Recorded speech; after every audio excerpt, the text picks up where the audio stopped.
Tinanggal na sa mga music streaming app ang hit song na Selos ni Queen of Bangsamoro Pop, Shaira. Meron daw kasi itong katunog na ibang kanta. Nasa frontline ng balitang yan si MJ Marfori.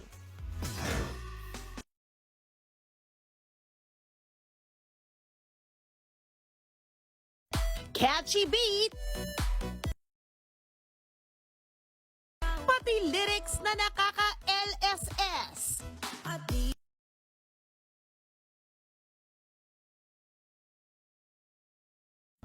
Pero, burado ng viral na kantang yan pinamagatang Selos ng tinaguriang Queen of Bangsamoro Pop na si Shaira sa lahat ng music streaming platform.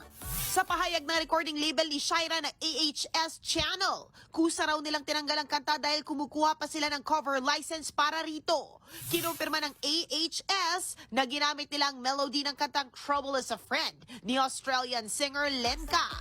Kung pakikinggan pareho, magkatunog nga ang dalawang kanta.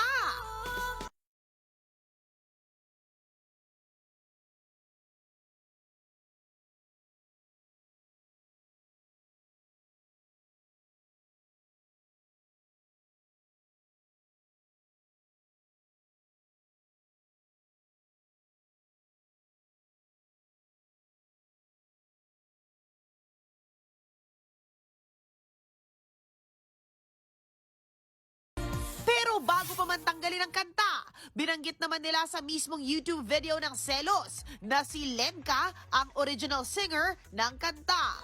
Sabi naman ng AHS, for entertainment purposes lang ang kanta at di nila inasahang magba-viral ito.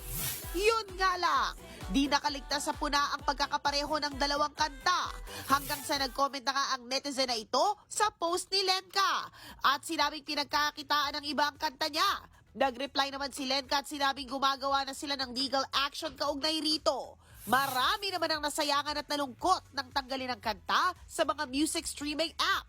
Mas sumikat pa raw kasi at mas nagustuhan ang Tagalog version na Selos. Pero marami rin namang nakakaintindi sa copyright issue. Comment na ilang netizens, paghirapan daw sana at huwag kumopya ng gawa ng iba.